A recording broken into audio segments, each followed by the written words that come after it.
Halo pecinta spoiler penjuru dunia, saya doakan selalu sehat ya, baik fisik maupun mental. Sungai Mekong adalah sungai sepanjang 4.180 km yang dikenal sebagai jalur perdagangan obat-obatan terlarang dan surga bagi para bandar narkoba. Salah satunya adalah kartel narkoba bernama Segitiga Emas yang menjadi kartel terbesar dengan pimpinan yang paling berpengaruh.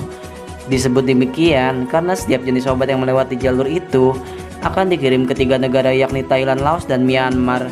Kisah tersebut tertuang dalam film berjudul Operation Mekong yang dirilis pada tahun 2016, di mana pasukan elit Cina turun langsung untuk memberantas kartel narkoba karena menjadi penyebab terbunuhnya 13 pelaut Cina. Film ini juga berdasarkan kisah nyata dan dibuat untuk mengenang terjadinya pembantaian di Sungai Mekong. Ya udah, langsung aja siapin sebatang, racik kopi kalian, dan selamat menyaksikan.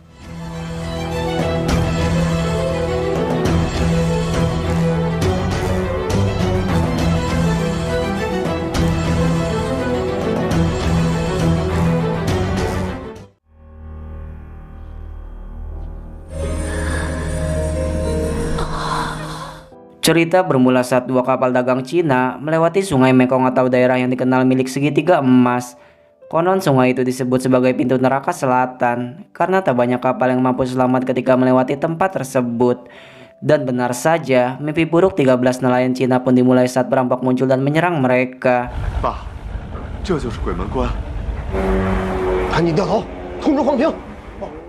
Dari tempat kejadian perkara, polisi Thailand mengungkap telah ditemukan 900.000 kristal met yang berada di kedua kapal. Hal itu menyebabkan pemerintah Cina dibuat bingung dan kalang kabut, lantaran publik mengira bahwa mereka lah yang menjadi gembong narkoba. Maka sebagai upaya mengungkap titik terang penemuan tersebut, Cina mengambil langkah bekerja sama dengan pihak Thailand agar kasus ditangani langsung oleh pihak kemiliteran. Dan orang yang ditunjuk oleh Cina adalah Kapten Gao Gang bersama pasukan elit yang dikenal sangat terlatih dan dipersenjatai dengan menggunakan senjata khusus. Sebelum misi itu dimulai, 13 mayat yang diketahui merupakan pelaut Cina ditemukan mengambang di sebuah perairan. Dugaan sementara pun tertuju bahwa dilakukan oleh bandar narkoba Segitiga Emas. Tak hanya itu, mereka juga baru mengetahui bahwa 2 minggu sebelum penyerangan terjadi sebuah pengkhianatan antara bandar narkoba, di mana pria tersebut berhasil tertangkap dan mengalami penyiksaan keji untuk menjawab siapa dalang di balik pencurian tersebut.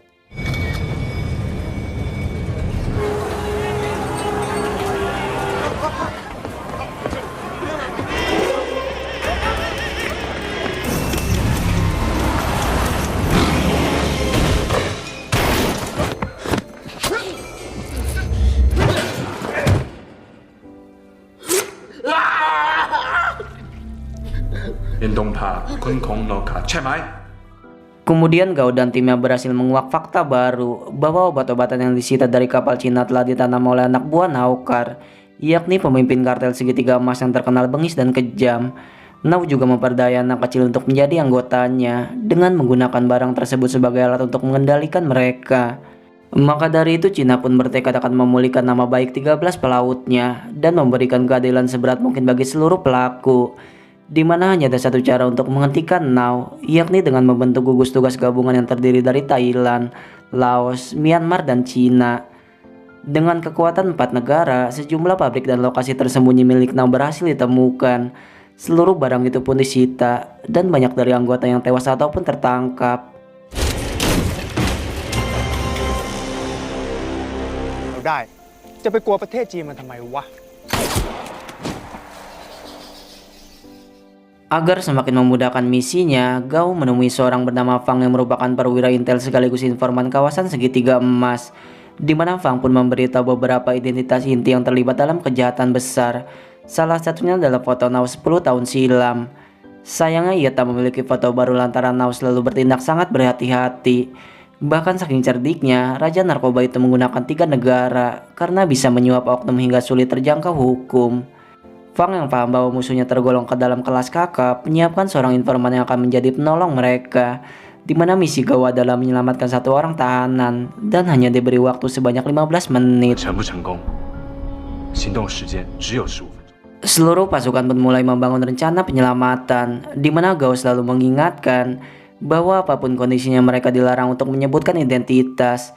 Maka dibantu oleh drone pengintai serta anjing pelacak, mereka menyelinap ke lokasi segitiga emas dan berada di posisi untuk menyelamatkan targetnya. 高队，车到。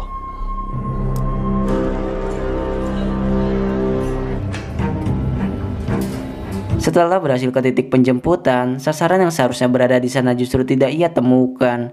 Maka Gao pun langsung melakukan rencana kedua dan melibatkan seekor anjingnya. Anjing itu pun diperintah untuk mengikuti jejak berdasarkan bau darah, di mana setiap langkah itu pun terus diikuti dan membawanya ke sebuah tempat saat targetnya sedang disiksa. Melihat kejadian itu, Gao memerintahkan pasukan untuk memotong sinyal komunikasi seluruh musuhnya. Hingga saat semua berjalan sesuai rencana, tiba-tiba masih melakukan penyamaran, Gao lekas membawa targetnya untuk keluar dari sana. Namun di tengah jalan, ia justru berpapasan dengan anak buah Nao hingga bertindak cepat dengan menyerangnya. Begitupun kedua rekan yang mulai beranjak untuk melakukan pertolongan, di mana pergerakan mereka justru membuat musuh mengetahui, hingga seluruh akses masuk pun berujung ditutup. Melihat hal tersebut, Gao menghubungi timnya untuk mencari jalur yang berbeda, di mana ia diberitahu satu-satunya akses keluar dan segera beranjak saat musuh mulai melakukan pengejaran.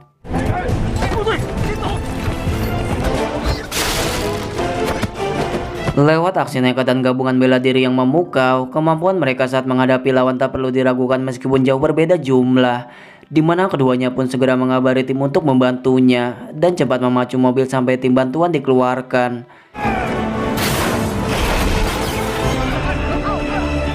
Sementara itu, Gao berhasil lolos dari kejaran setelah jatuh bangun berusaha menyelamatkan targetnya.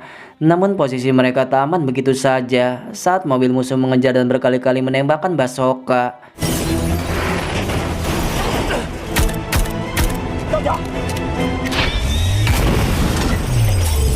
Serangan terakhir pun berakibat fatal dan menyebabkan kerusakan yang parah. Hingga saat tim bantuan tiba, Gao tak sempat mengejar musuh dan menyebabkan ia meloloskan dirinya. Saat itulah mereka harus menerima satu fakta pahit, bahwa target yang mati-matian mereka lindungi justru tak mampu mereka selamatkan. Setelah kejadian tersebut, Fang marah besar saat Gao tak melaksanakan misi sesuai dengan waktu yang seharusnya.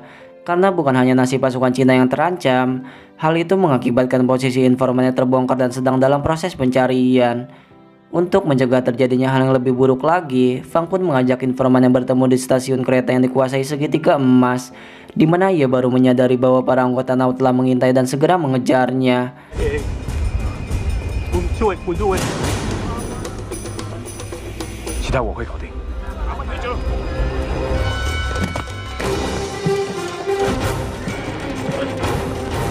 Saat itulah Fang membuktikan bahwa ia memanglah orang terpilih yang bekerja dalam misi tingkat tinggi, di mana ia melakukan penyamaran sebaik mungkin dan lolos dengan mencopot seluruh atributnya. Begitupun Gao yang cepat membaca gerakan musuh, ia menghabisi satu persatu hanya dalam waktu yang singkat.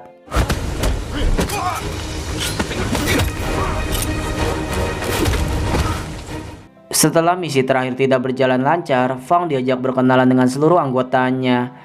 Di antaranya adalah Si yang merupakan kakak dari Ping, Xin yang menangani bahan peledak, Na di bagian pengintai, dan yang memegang drone bernama Erlang. Mereka pun melanjutkan proses penyelidikan, di mana duta besar menemukan petunjuk bahwa Nao sering membeli narkoba melalui perantara bernama Pierre. Maka untuk menjebaknya, mereka pun berniat bersandiwara dengan memainkan sebuah peran. Berkat koneksi yang luas, mereka berhasil menjalankan skenario pertama hingga Pierre bersedia ikut dalam pertemuan bisnis. Dengan iming-iming uang dan bisnis yang melesat cepat, Fang mampu menipu dan mengenalkannya dengan Gao yang menyamar sebagai bos Chien, raja judi yang memiliki 200 kasino di seluruh Cina.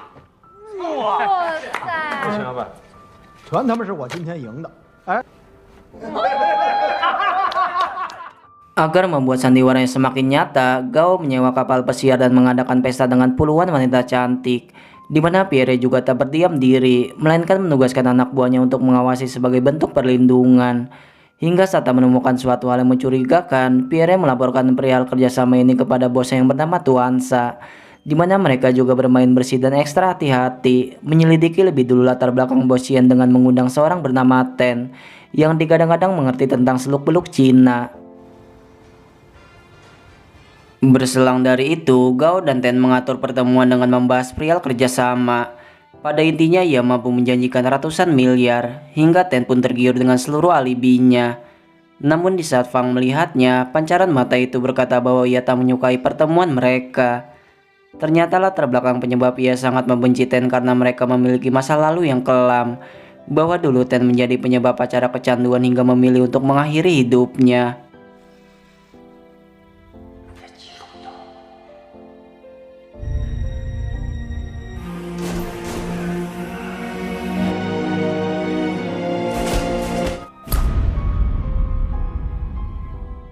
Singkat waktu, pasukan Nao berhasil terpancing dengan kerjasama dan berniat melakukan pertemuan untuk membahas transaksi, di mana Gao telah membagi pasukan menjadi beberapa tim, dan masing-masing memiliki tugas mengintai saat pertukaran sedang berjalan.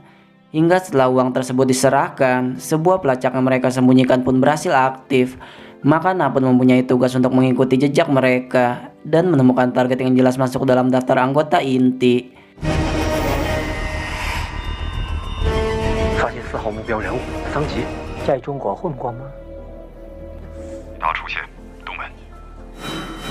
Begitupun Ten yang mengenalkan bos besar yang bernama Yi dan segera membahas rencana kerjasama selanjutnya. Namun mereka cukup jeli untuk menduga bahwa setiap perkataan seakan dikendalikan oleh seseorang. Maka saat menyadari bahwa suara itu sangat dekat, mereka menemukan satu anggota inti bernama Natu yang merupakan putra dari Nao. Satu persatu daftar nama itu pun mulai terbuka identitasnya. Namun ternyata pergerakannya sangat terbaca oleh musuh hingga posisinya pun sukses terancam.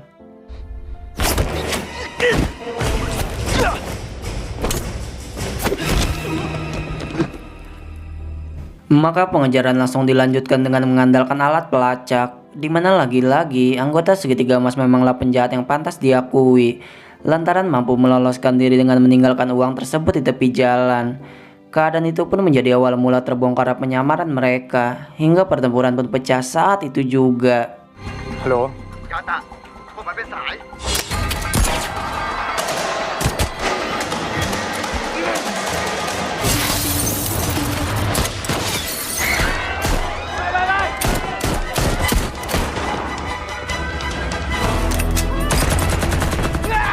Kemunculan bocah bersenjata membuat salah satu anggota tumbang akibat luka tembak yang parah. Pergerakan Gao pun sempat terhambat akibat melakukan pertolongan, di mana Fang berusaha mengejar Ten dan melakukan perlawanan yang sengit. Sementara Natu yang sangat panik, nekat memacu mobil sampai menimbulkan kekacauan sisi tempat. Namun meskipun keadaan itu sangat di luar kendali, Gao dan pasukan selalu mempunyai 1000 cara untuk menghentikannya.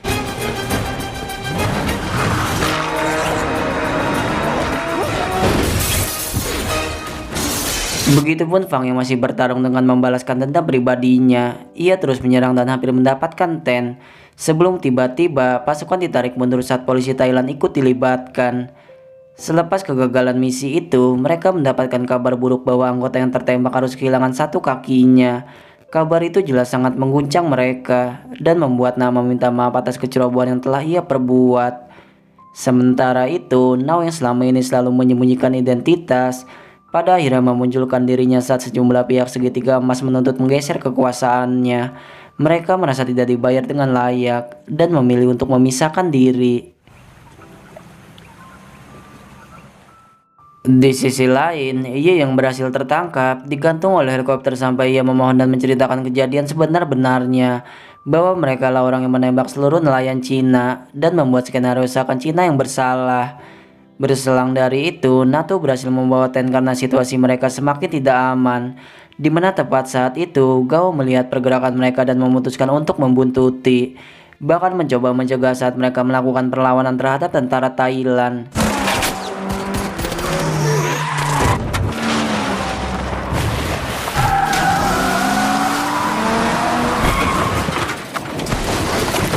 Tindakan itu pun mampu menghentikan pergerakan mereka, di mana Ten berhasil kabur dan terpaksa meninggalkan Natu saat Fang terus melakukan pengejaran terhadapnya. Hingga setelah jatuh bangun Ten hampir didapatkan, hal yang tidak terduga pun terjadi saat pria itu mengancam dengan menikam leher penduduk desa. Beruntung Gao tepat waktu datang menyelamatkannya, hingga ia pun membalaskan rasa sakit atas kematian orang yang sangat ia cinta.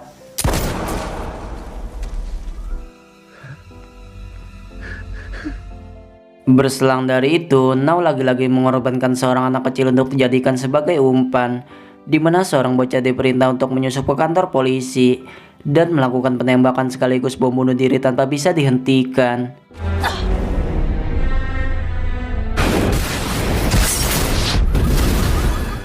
Setelah berkali-kali mengalami kegagalan, kali ini pasukan elit kembali bergerak untuk merencanakan operasi penangkapan Nao, di mana mereka berangkat untuk menyerbu tempat persembunyiannya yang terletak di tengah hutan dengan penjagaan yang ditaksir jauh lebih rumit.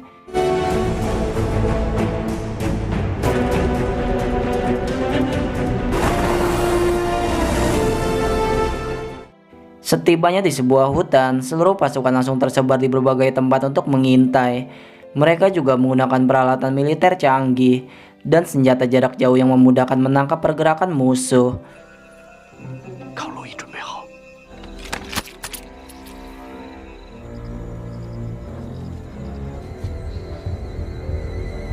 Hingga setelah seluruh tim siap untuk menyerang, mereka tidak mengetahui bahwa anggota segitiga emas telah menunggu dan memiliki rencana sendiri, yakni membiarkan anggota Nao melawan baru mereka akan memulai penyerangan. Sementara itu, Nao yang baru mengetahui jika Ten tewas dan putranya tertangkap, marah sejadi-jadinya dan mendesak seluruh anak buahnya untuk melakukan pencarian. Sebelum memulai penyerangan, seluruh pasukan elit dibuat bingung saat musuh yang mereka hadapi adalah sekumpulan bocah yang dipersenjatai. Maka Gao pun meminta untuk tidak melukai mereka, karena tahu bahwa mereka hanyalah korban dari keserakahan pemimpinnya. Hingga saat mereka siap menyerang target yang sedang lengah, serangan lebih dulu dilakukan oleh seorang sniper hingga memulai aksi pertempuran. 我靠，位置确认。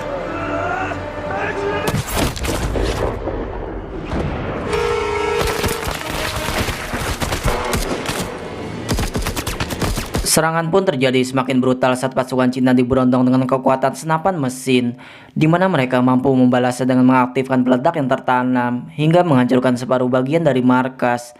Mereka pun segera maju dan berusaha menyusuri tiap ruangan, di mana tempat tersebut memiliki banyak pintu rahasia dan sangat menyulitkan pergerakan mereka. Namun karena hal itu merupakan bagian dari resiko, mereka melakukan segala cara agar mampu melewati tiap rintangan meski harus menggadaikan nyawanya.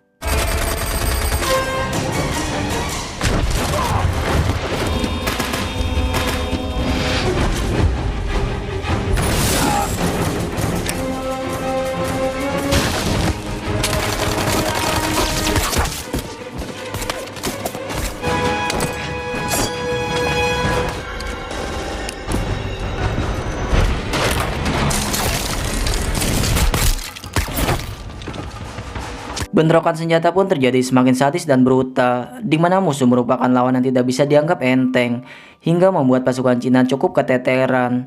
Hal tersebut membuat Gao segera mengumpulkan pasukan yang terluka dan memanggil anjingnya untuk membantunya. 你带他们先撤，快！ Di sisi lain, sebagian pasukan masih melakukan pengejaran terhadap musuh yang melarikan diri di ruang bawah tanah. Namun karena musuh jauh lebih menguasai medan, pasukan Cina dibuat tak berdaya saat mereka harus dibantai satu persatu. Berselang dari itu, helikopter penjemput datang dan segera mengevakuasi yang terluka. Sementara di tempat lain, Gao masih menyusuri jejak Nao hanya dibantu oleh anjing pelacaknya. Saat itulah Nao sempat mengambil sejumlah harta bendanya untuk segera pergi. Namun tindakan itu diketahui oleh pasukan pengkhianat, hingga ia pun hampir tewas jika Gao tidak menyelamatkannya.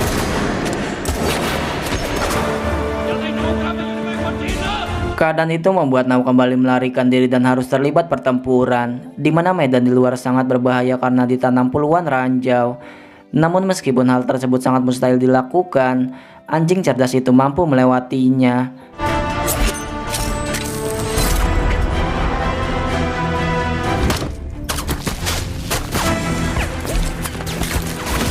Nah, setelah berhasil lolos dari jebakan itu, anjing yang menemani sejak awal misi justru tewas akibat terkena luka tembak. Maka meskipun ia sangat berduka, Gao kembali bergerak untuk melakukan pengejaran hingga kembali bertemu dengan Fang. Keduanya pun berhasil pergi dan segera membawa Nao melalui akses sungai, di mana musuh tidak membiarkannya lolos, melainkan terus mengejar dan menghujaninya dengan rentetan peluru.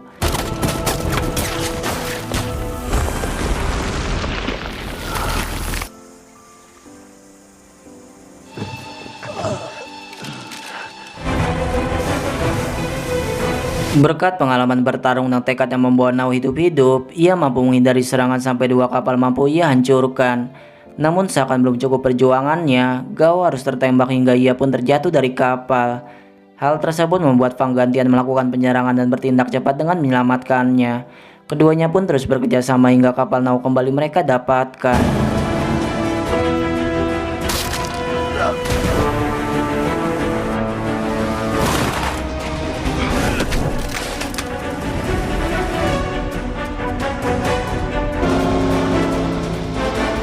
Bersama dengan musuh yang semakin dekat, kapal yang Gao kendalikan tiba-tiba mati kehabisan bahan bakar. Hal itu menyebabkan musuh berniat kembali menyerangnya sebelum helikopter datang dan siap menyelamatkan mereka. Evakuasi pun berjalan sulit saat musuh semakin banyak dan terus berdatangan. Dimana saat Gao berusaha menyelamatkan Nao, mereka justru sama-sama tertembak karena musuh semakin mendesak. Hal tersebut membuat helikopter tak mungkin menjemput Fang karena bisa membahayakan posisi mereka. Maka karena tak mempunyai cara lain, ia memilih untuk mengorbankan diri agar perjuangan mereka sejauh ini tidak sia-sia. Setibanya di Cina, Nao ditetapkan bersalah dan dihukum mati atas tuduhan pembunuhan, penculikan, dan juga perdagangan narkoba. Seluruh pasukan pun melakukan pemakaman atas kematian Fang dan sejumlah rekan mereka setelah bertempur menjadi seorang pahlawan.